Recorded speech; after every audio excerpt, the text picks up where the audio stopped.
In 2026, 3CR is celebrating 50 years on air. Coming up is a podcast brought to you by the dedicated and diverse volunteers at 3CR. Just a quick message before you get there. For the month of June, we're asking listeners to donate to the station to help keep us going. We rely on the generous donations of the community to survive. Go to 3cr.org.au/donate and show your support for community-owned and community-run media. Thanks for your support and happy listening. Slavery is back. Welcome to a place where private business profit from a captive labour force, yet pennies are spent on medical services to a population in which the Indigenous, the poor and the mentally ill are overrepresented. Where isolation, humiliation and degradation are facts of life. Welcome to prison. It depends who's telling the story, I suppose. The prisoners would have one view, the people who work in the prison system would have another, and I think it's up to people to decide where the truth is. Give government propaganda and the media spin doctors the flick. And check out Doin' Time for news, views and tunes on prison issues from Guantanamo Bay to Christmas Island to prisons and detention centres everywhere. Every Monday at 4 p.m. on your community radio 3CR. We are still fired up and we're still talking about revolution. Hello and welcome to the Doin' Time show. This is 3CR Community Radio, 855 AM on the dial, streaming live on www.3cr.org.au. This is Marissa and I'll be taking you through for an hour. And a warning that this week's episode of Doin' Time contains audio descriptions of Aboriginal and Torres Strait Islander people who have died, graphic discussion of deaths in custody, and the name and audio image of a First Nations person who has passed away. Last week was Radiothon at 3CR with the special theme of 50 years. 3CR is celebrating 50 years, and throughout the month of June and beyond we will be doing special programming of archival material since 1976. It's not too late to donate. Donations from listeners are the best way to keep 3CR operating as a genuinely independent and non-commercial broadcast service. A strong result in 2026 means we will be able to stay on air and sets us up for a sustainable future. The target for Doin' Time is $1,000 and we've got $170 left. So we're not quite there yet. So I'm really hoping that listeners can donate just a little bit more. Try to donate before the 30th of June because from $2 onwards, it's a tax-deductible donation. So, yeah, pick up the phone, call 9419-8377 or donate online or drop into the station, 21 Smith Street, Fitzroy. We're celebrating an incredible milestone. 50 years on air is an amazing achievement. Let's ensure the station is thriving for the next 50 years. First up on the show, well, that's if the world's still here after 50 years. With all this climate change, but here's hoping. First up on the show, I'm going to be broadcasting an archival interview of a First Nations warrior, and I'm going to issue another content warning. You are about to hear the voice of a First Nations person who has died. Last week, during the Radiothon show, Doin' Time played a short segment of an interview with Ray Jackson from the 1990s. We then interviewed Carolyn Jackson, his daughter, as part of the special programming for Radiothon. Pretty soon I'll be playing the interview in full to honour Ray and his family and to also showcase material from the archives. Listen to 3CR as a whole, as there will be lots of other excellent archival pieces. As I said last week, we found Ray Jackson's interview quite by accident, and it's made a lot of people really happy to listen to him. We had to copy it from an old reel and digitise it on computer. The description on the outside of the reel reads as follows. Aboriginal deaths in custody, description, Ray Jackson from Deaths in Custody Watch Committee, Sydney, talks on the latest 2 deaths in custody in 1996. And the captions also read Royal Commission and Prisons. The presenter at the time was Sasha Shargaret. I hope I pronounced that properly. Before I play the interview, I'll just speak in a little bit more detail. Ray Jackson, born the 27th of March 1941 and died on April 23rd, 2015. He was a Wiradjuri warrior who dedicated his life to fighting for justice and human rights for Aboriginal people and much more. A former trade unionist, Ray became the founding secretary of the Aboriginal Deaths in Custody Watch Committee in 1987 and later the president of the Indigenous Social Justice Association, Sydney, which he founded. And I also wanted to say as well that we received a donation from Cheryl and Claus, who are from Ister in Melbourne. Thank you very much, Cheryl and Claus, for that donation. It means a lot. And after the interview, we'll bring you an extended interview with Violet Coco, flotilla activist and climate defender. And, yeah, so she'll be speaking about her experiences on the flotilla. Violet actually spoke to us last week and donated $25 for the Doin' Time show. So donate to all shows at 3CR and to the Doin' Time show. And while you're listening to this beautiful piece from the archives, do see if you can donate. We only have $170 left. So, we will be playing this interview right now. Now, I believe there's been a second Aboriginal man die in custody this year, yesterday in June. How does the Watch Committee see what's going on in Australia's prisons?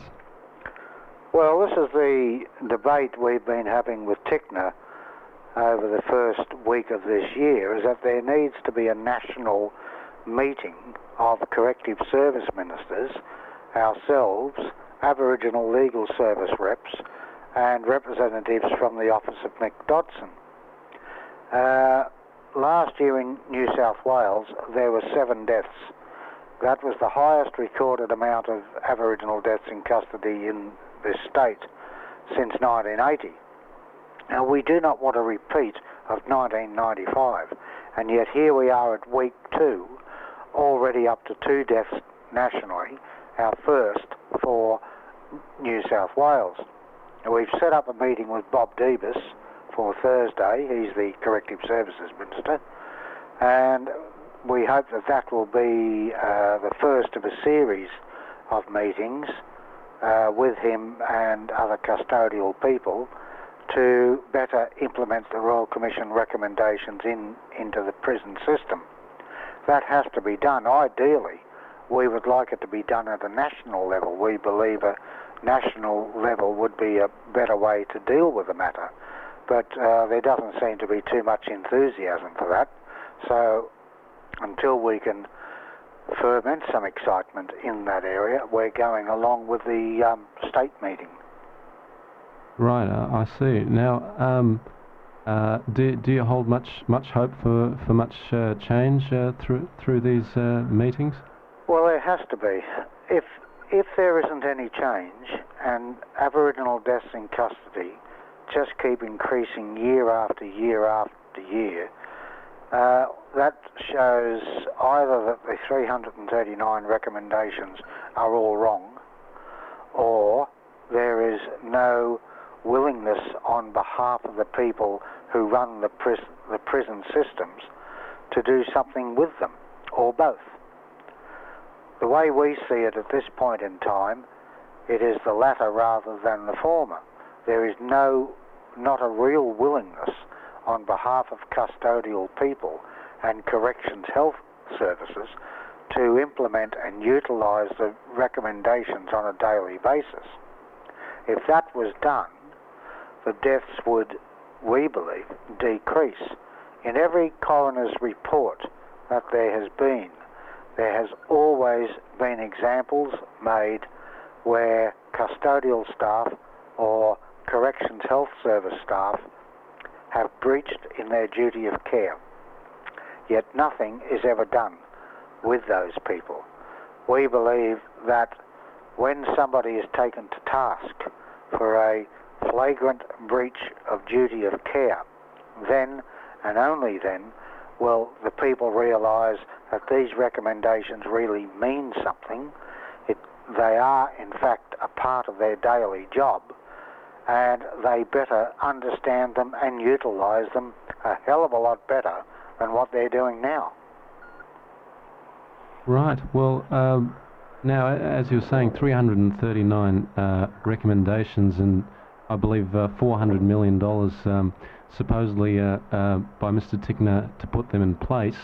Yeah. Do you think the Royal Commission was a waste of time, given continuing deaths in custody? Yes and no. It was a waste of time in that a lot of it was a cover-up. No person was ever found guilty of any misdemeanour whatsoever for any death. Now, quite blatantly, there were cases where it was quite obvious that our people did not die at their own hands.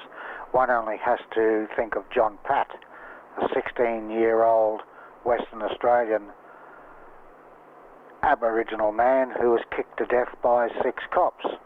Those 6 cops still work within the Western Australian cop system, and we see that as being totally wrong. Edward Murray, who the coroner found did not die by his own hand, but in fact died at the hand of person or persons unknown. Now, he was in a wee war cop shop. The only other people in that jail at that in that cop shop at that time were the cops themselves. Like, I mean, there's a lot that defies the intelligence of people. Further, there's been more examples of failure of duty of care, as I mentioned earlier, which highlight the fact that people, for whatever reason, are not doing their job properly. Now, if you do not do your job properly, then things happen. In the case of running prisons, deaths happen. And until the people understand the recommendations better and utilise them better and utilise them on a daily basis as part of their normal work routines, then we believe there's not going to be any change. And this is the meetings that we want at state and federal levels to push these points, to have them looked at, to have them accepted, and to do something with it. Yes. Now, Charles Perkins has said that the lot of Aborigines was in many ways better 30 years ago. Would you agree with that statement? In one sense, yes. 30 years ago was roughly when the referendum came in 1967, and our people were handed over, responsibility for our people was handed over to the federal government. Well, unfortunately, since that time, all federal governments have not done what we see as their duty of care to our people. And Robert Tickner is only the latest example of that lack of will from federal governments to intervene on matters Aboriginal. This was handed to them under the 1967 referendum, when Aboriginal people in this country were first recognised as human beings and could vote at federal elections. Before that, we weren't even counted for census or anything else. Part of that referendum gave the federal government the power to intervene in the states and the territories on Aboriginal matters. They've never done it. I think with them done it with the land claimed by the Gurindji people up on Wave Hill Station and that. But it's never been used since. We still believe that Tickner has the power to do something. Tickner says he hasn't, and that we should either go to Duncan Kerr the Justice Minister, the Federal Justice Minister, or in fact we should go to the United Nations. Well, that we see is an insult, not only to us but to our intelligence as well. Why should we go to the United Nations? The struggle is here in this country, not over in the United Nations. And Tickner, is the Minister for Aboriginal Affairs at the federal level. It's no use him saying he can't do anything. But we're not going to bother with Robert anymore. He doesn't want to put his head up. That's fine. We'll go to Duncan Kerr and we'll go to the state. Yes, it has been amazing how the buck's been passed from one government to another. Yeah, and we're sick of it. Yeah, understandably so. Now, lastly, Ray, what's your view on the sort of media coverage on deaths in custody? I know there's been a lot of, well, it's been quite quiet in the papers given the fact that 60 people have died since the end of the Royal Commission. 87. 87, is it? 88 now. Really? 88 it is now. Media coverage reflects the public interest in things. The public really doesn't have any interest in Aboriginal deaths in custody. They don't even worry about their own people in jail. When is the last time that you or your listeners have ever read in a paper about the death of a non-Aboriginal person in prison? It doesn't even make the news. That's right. Because those people, once they're behind the wall, whether you're black, white or brindle, it really doesn't matter. You become a non-person. You don't exist. You aren't there. So when you die, you're not there either. It's only the families that feel. But in our situation, whole communities feel. It's not just restricted to families. It involves the whole total community which grieves for the people. There's just too much apathy. And that apathy could be overcome by a better media who could educate the general populace out there on what prisons are like. They are the most unnatural places on earth. And there is no such thing as a good prison or an easy prison. Even if it's a prison farm, it's still a prison. And people wouldn't believe what goes on in jail. They just wouldn't believe it. They don't want to believe it. They're obviously criminals. They're obviously all rapists, murderers, thieves, rock spiders, whatever. And they are not deserving of any sympathy. They are not deserving of any recognition that they are still human beings. And a lot of the people in there are worthy of being recognised as human beings, if not all of them.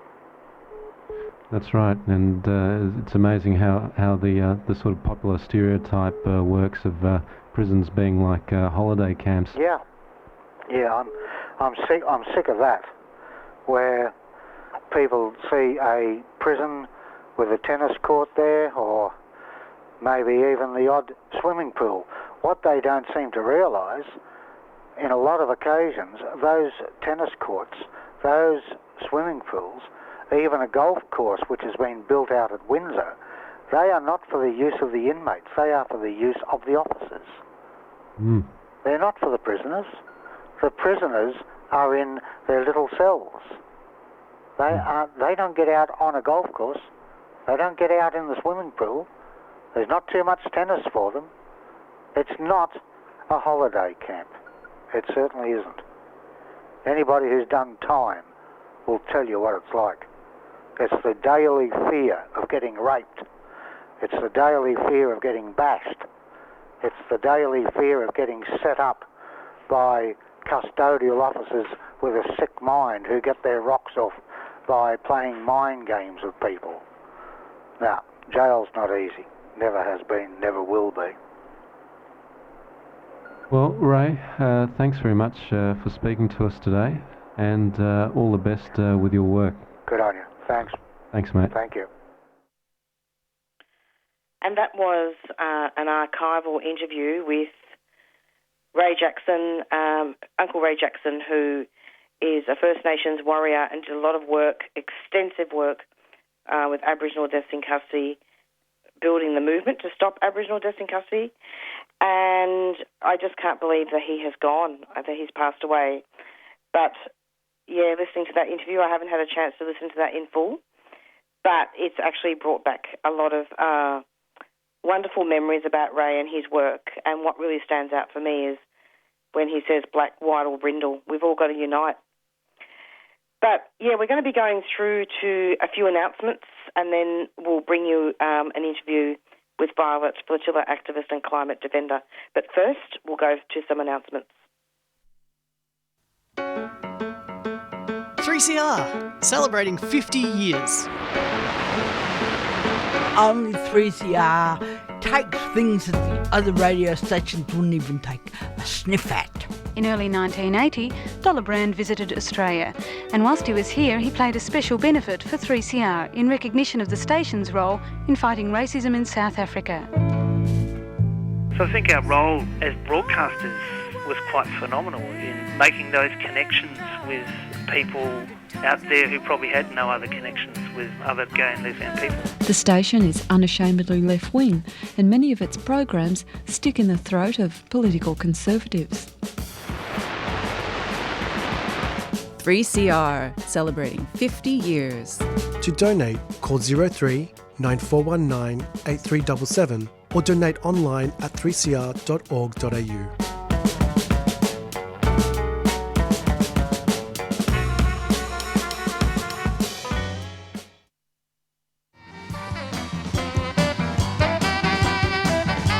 The new International Bookshop's Big Red Book Fair is back for 2026. We'll have thousands of second-hand books for super low prices and 20% off new books, plus many other cool things. This is a great moment to support Melbourne's longest-running left bookshop.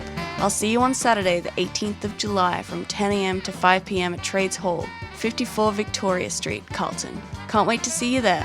The new International Bookshop is a 3CR supporter.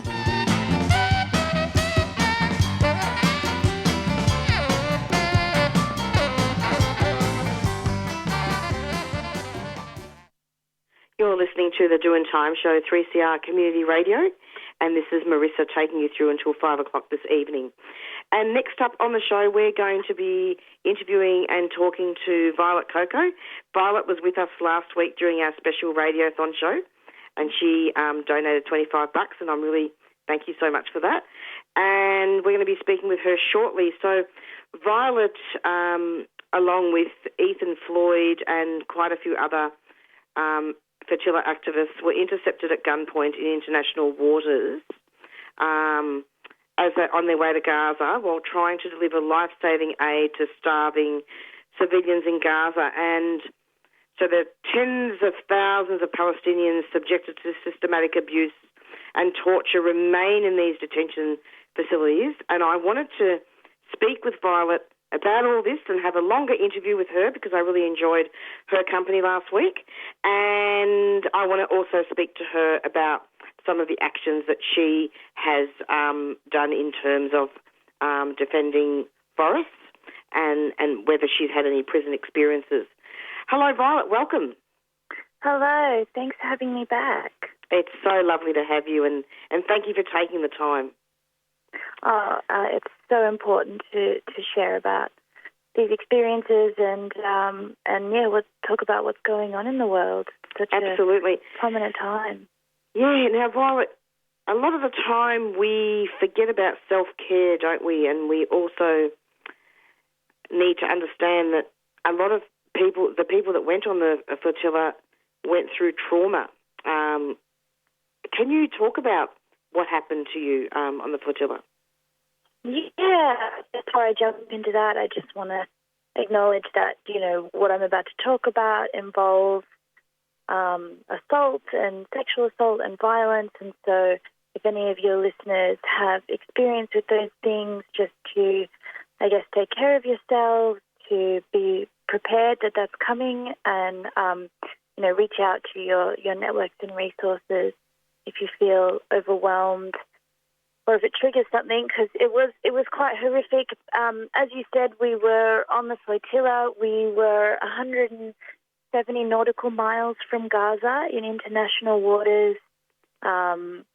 We were sailing with food, medication, children's books, prosthetics, and, mostly we were sailing to break Israel's illegal siege on the Palestinian people, because not only have they been committing a genocide there, but also for, the better part of a decade, they have not allowed aid and free travel, freedom of movement for the Palestinians in and out of their own country.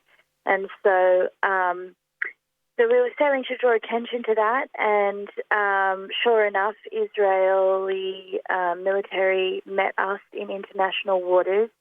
The first interception of the fleet was all the way out near Greece, completely well away from their claimed zones. But we were a bit closer in, and then, military people boarded our vessel. They removed all of our clothes from us. They searched us. They drove our boat to a prison ship. They loaded us onto this prison ship and immediately started a lot of violence against us. They had us kneeling on the ground. We weren't allowed to look up.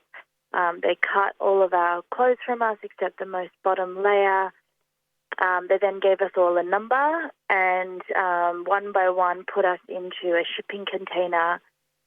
When it was my turn to be put into the shipping container, I remember seeing 5 men in there as they closed the door behind me in the dark, and these men were twice my size. They beat me several times over the head. I fell into the side of the shipping container. They started kicking me, and then they started groping at my body in my privates. And then, once they sort of had finished whatever they had been, instructed to do to us, they threw me out into the deck of a ship, which had been cordoned off with shipping containers, 6 shipping containers in the space of a rectangle. We had access to 3 of these shipping containers, which were our prison for the next 2 days. Throughout that 2-day struggle, they used sleep deprivation, humiliation, flashbangs, continued violence, deprivation from, we had very little water, not enough water for everybody to go around, and just a bag of white bread. People needed medication, women needed pads, and, it was complete. People were saying they're treating us like animals, and as a vegan, I was like, yeah, it's not nice. But, then we realized that, we're going to get it close to shore. They came in, they zip-tied all of our hands. They got us to line up in number order. Then they zip-tied all our hands and had us in that stress position, which many people have seen in these videos, which is basically you're on your knees and you have to put your forehead on the ground. It's a very painful position, especially for many of my comrades who had broken ribs and many other injuries. And they held us in that position in the sun, so heat stress, while they played the Israeli national anthem. One person counted 72 times. They then moved us into another tent, and we were in that tent in the stress position for another few hours. I was in so much pain. I was crying and just begging for it to be over. I passed out a few times. They then moved us into an airport, and it was then moved from military custody into police custody. the police officer would get me to be in the stress position, and then she would balance my passport on my back, and she said, if it falls, I will kick you.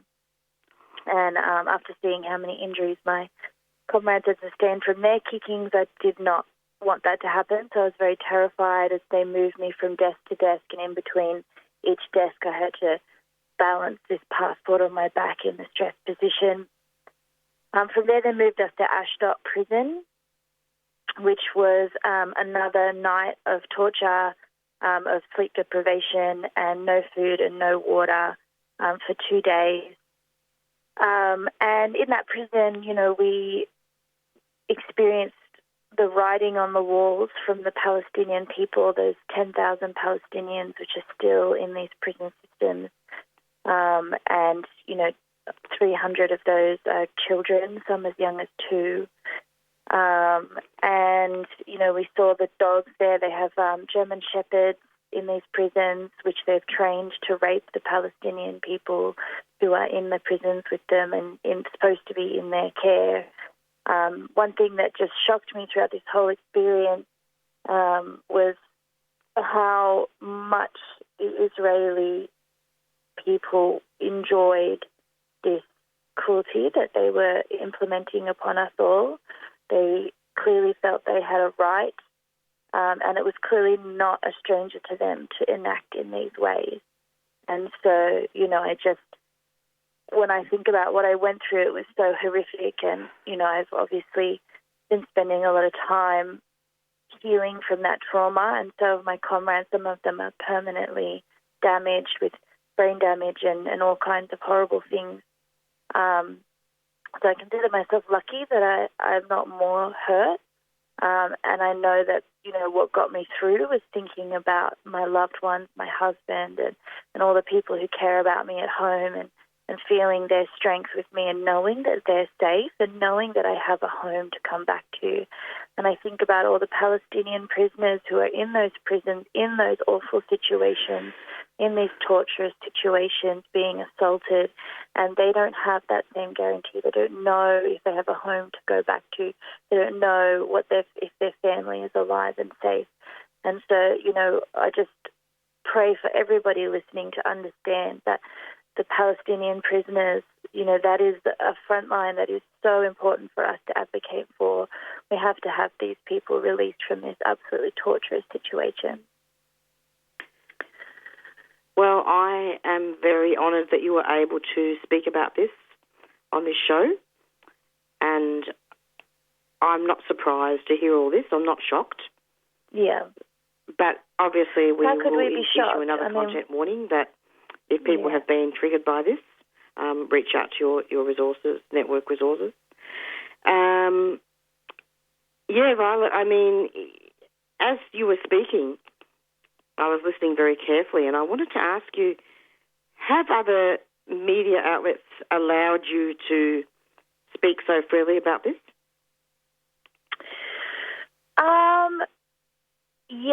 I've pretty much only done friendly media. We have refused to talk to right-wing media for the very reason that you're alluding to, that, obviously they...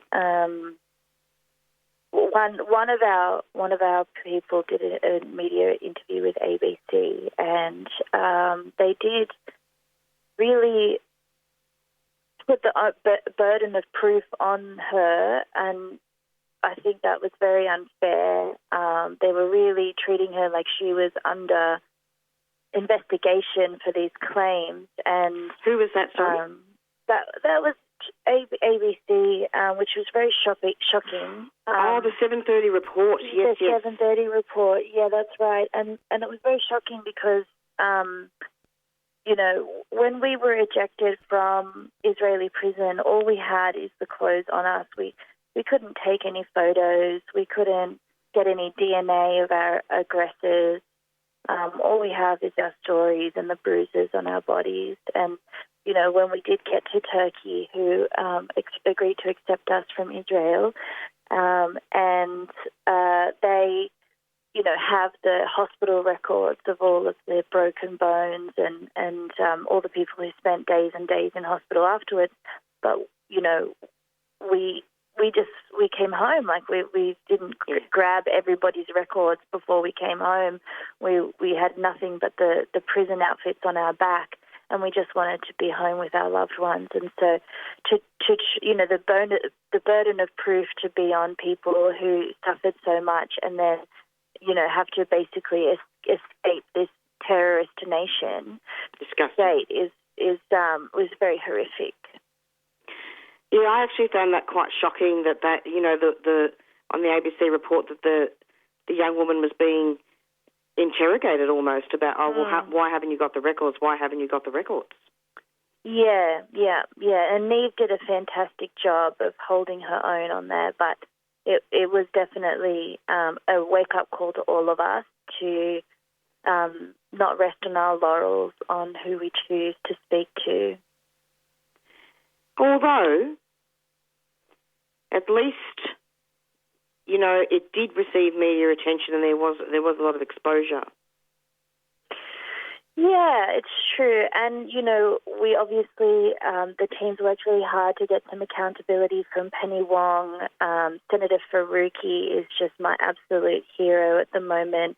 The way that she cornered Wong into saying that she believed us was very powerful. She said, do you believe survivors? Do you believe women? And so Wong really had to concede that. Otherwise, she would be taking a big back step in her own professions of standing with women. And so, having a few of us meet with Wong, and now we're having an official investigation through the AFP about the assault from Israel.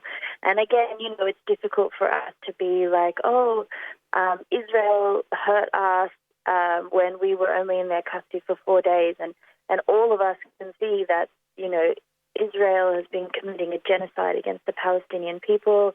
They're bombing Lebanon, they're bombing Iran, and we want justice for these absolutely horrific things. But it's very hard to hold this government to account, get them to seek justice for these things that are happening not on our soil. And so because they've done this to citizens of Australia, it gives us a legal leg to stand on to get them to seek some accountability. So I know our whole team, they would much rather see justice for Palestinians than themselves. It definitely is at least some leverage to have this government acknowledge Israel's crimes and drive a wedge there for some more accountability.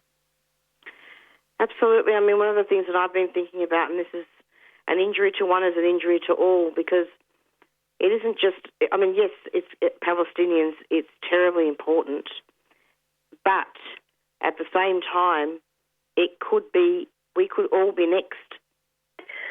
Well, that's it. I mean, if this government won't stand up for the citizens of its country getting assaulted and kidnapped by another nation state, whom the Prime Minister of this country has said publicly, we are a friend of Israel.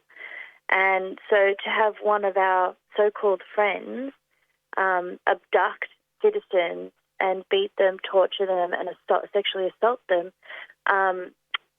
there has to be some kind of recourse for that. There has to be some kind of,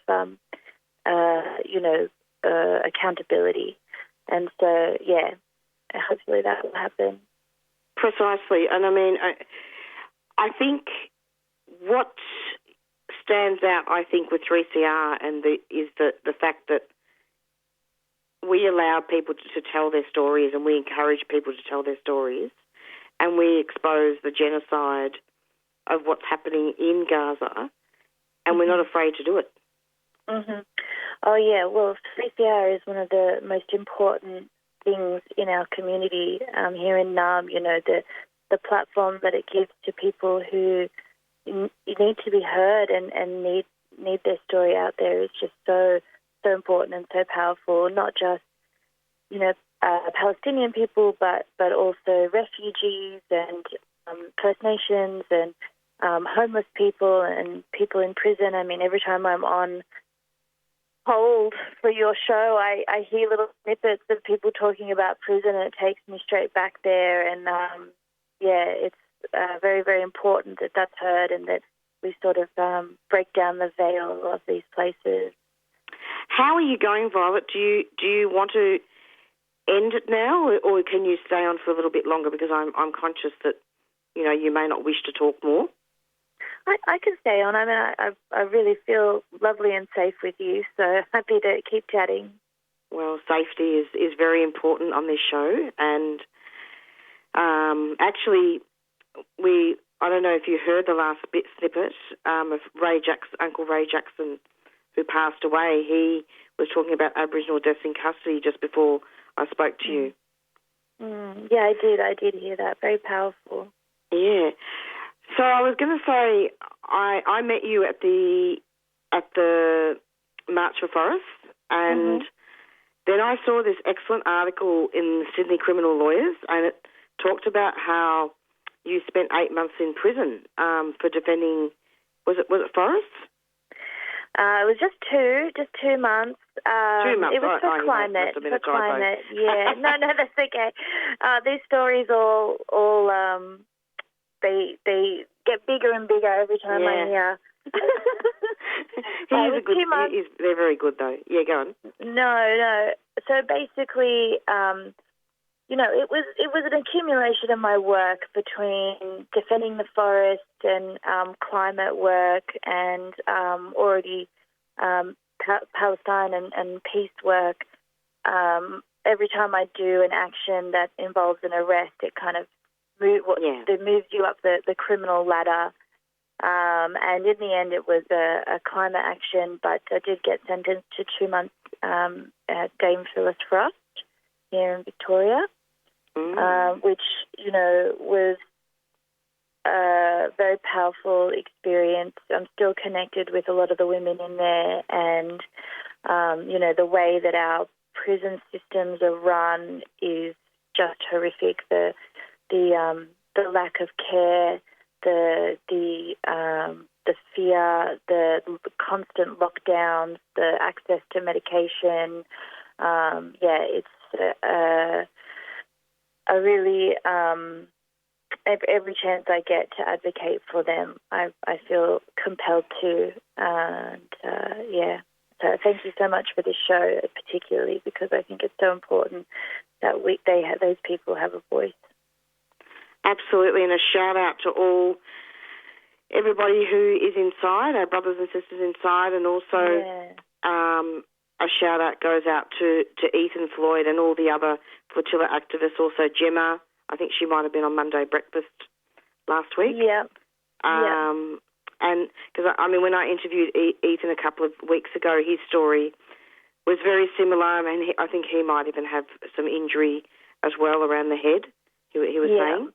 Yeah. But so lovely. He'd come down from Canberra and he was in Melbourne, and he happened to be in Melbourne on the day that I was airing the show, and he came into the studio, and and it's horrific. It's horrific for what happened.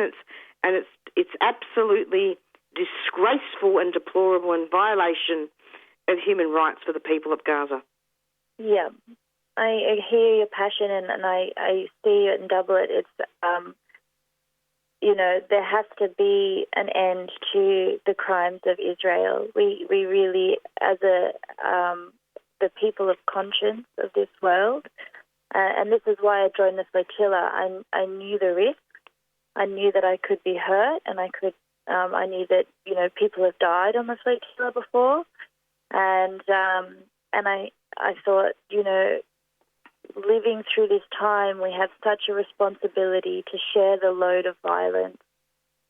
There are people who are suffering at the hands of these absolute criminals, and part of our tax dollars is going to them. Part of our, every time we buy things that support Israel, like Coca-Cola or Starbucks or anything like that, that's funding this genocide. And so we really have a responsibility to know where our money is going, and also to stop the weapons that are being produced on this shore And, we produce essential parts to the F-35, which is a fighter jet that's done a lot of carpet bombing in Palestine.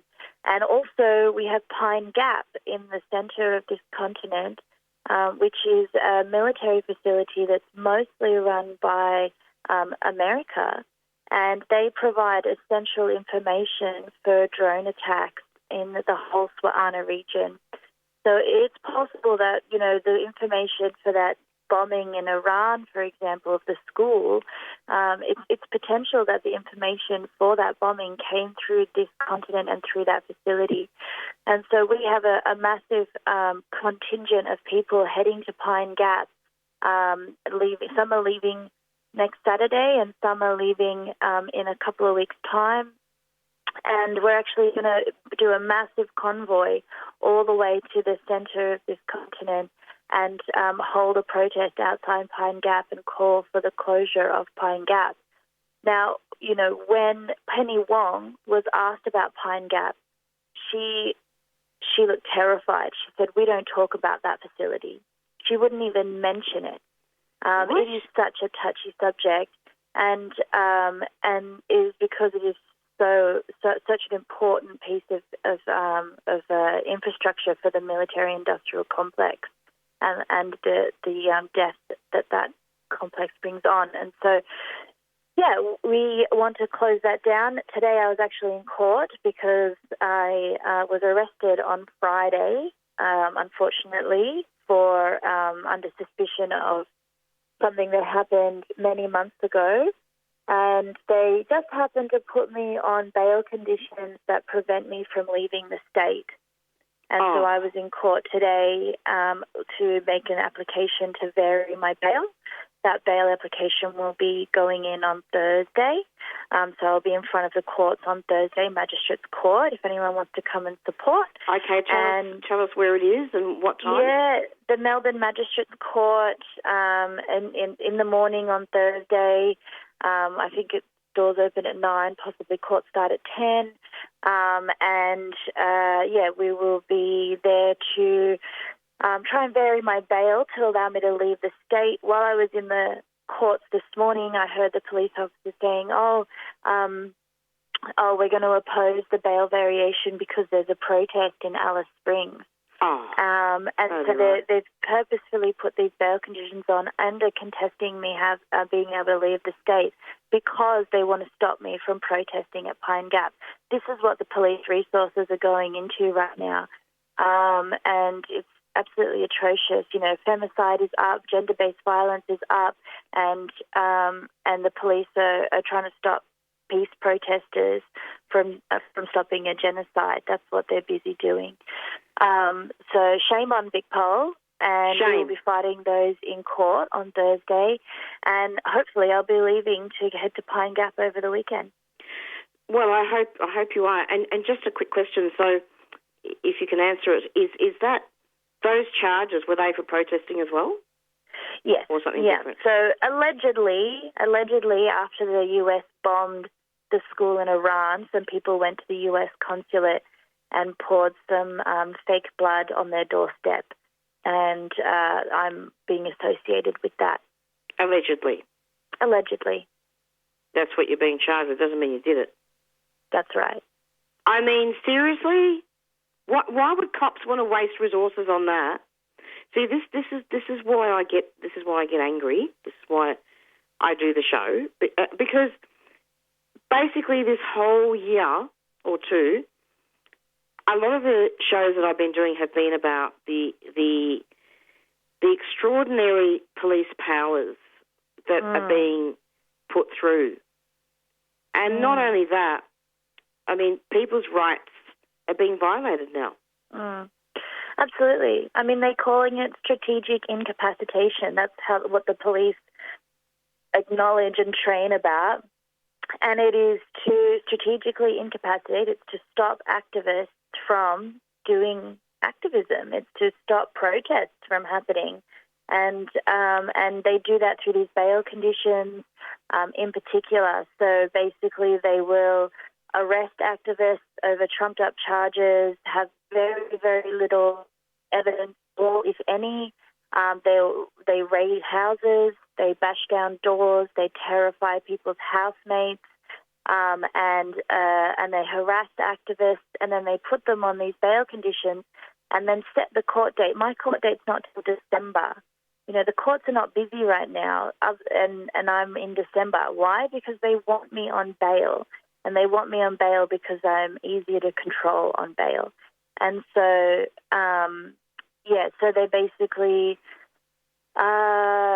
doing this to stop our democratic rights, and it is shameful. And we do need to have some accountability about it. We need to be asking, well, what magistrate signed the warrant for my house to be raided?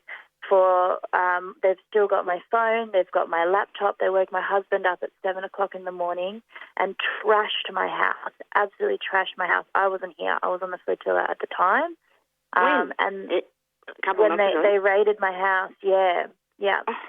And so they've used, all of these police resources, and not just my house, 4 other women's houses. Some of them have kids, some of them have refugees in their houses, all these things. And they're terrifying people, stealing our stuff, trashing our house, breaking down doors. They broke my fence, and we just have to cop this to be able to speak about, up against genocide. This is savage, and obviously there's the government and the police are feeling threatened. The apparatus state is feeling threatened.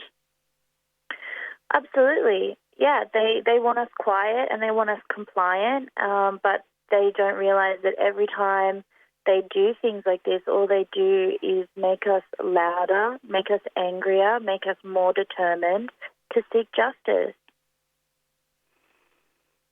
Violet, thank you so much for coming onto the program. I think this is very, very essential listening. And I'm hoping that that we've had new listeners coming in that don't know anything about it, because, we've got the One Nation Party now on the rise.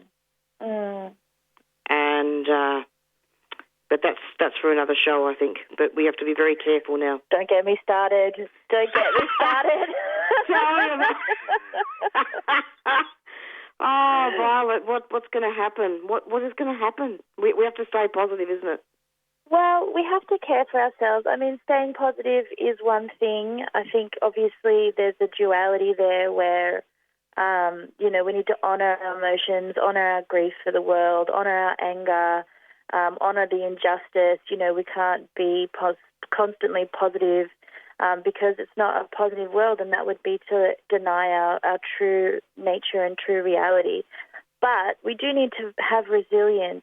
Now is the time for community to stick together. We cannot achieve justice without the people uniting and working together and caring for each other. Mutual aid has never been more important, and community resilience has never been more important, as we see the rise of fascism and people trying to create division and violence, trying to have us fight culture wars, so we're not fighting a class war. But we have to remember who the real enemies are. They're the billionaires who are destroying this planet, and they're also sowing all of this division in our community. And so, I just call everybody to take care of yourself, take care of your community, keep an eye on each other in these times, and don't lose hope and faith that good people are out there doing good things, and find those people and work together. Absolutely, Violet. Thank you very much. And also a concluding comment that if, these things cannot remain hidden. If the police are raiding your houses, come into the show and talk about it and be loud about it. Thanks a lot, Violet. Thank you. Take care. Thanks. Bye-bye.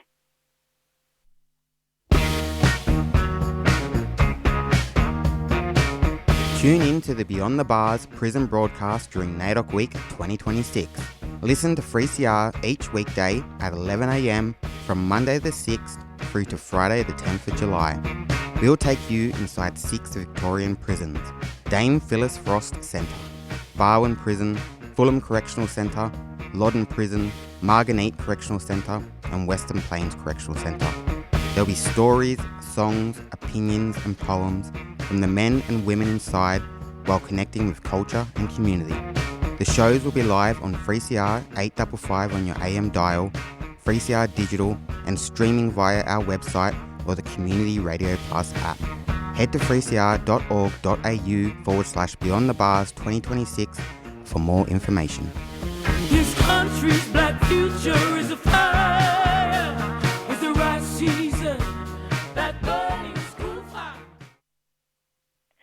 And you're listening to 3CR Community Radio. It's goodbye from Marissa and a special thank you to Violet Coco for coming onto the show.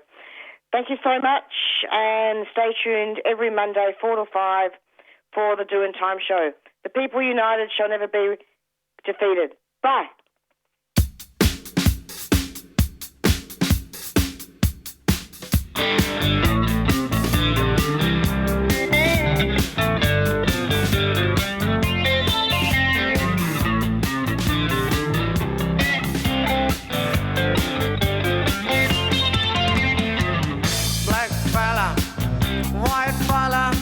It doesn't matter what you color, as long as you a true fella, as long as you a real fella.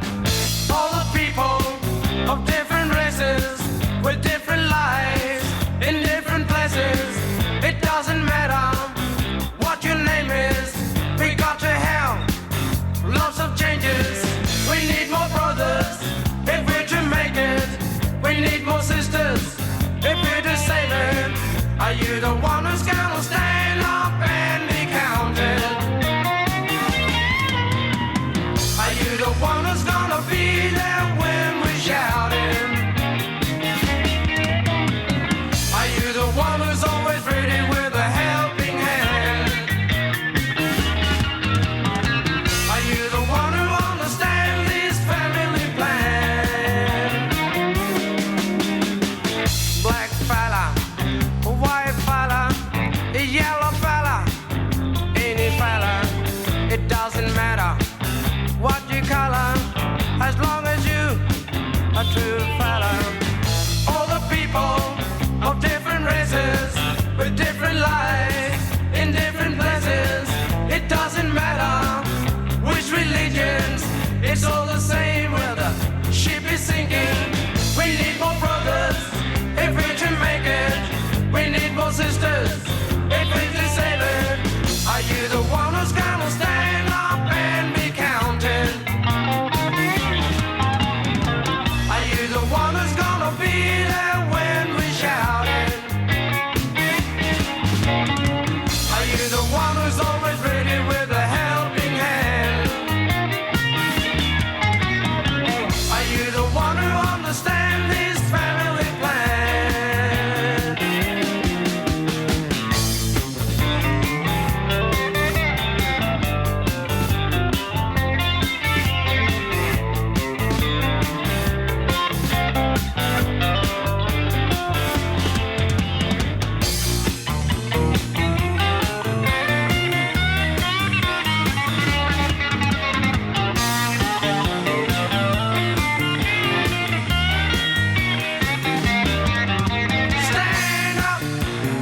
Stand up and be counted.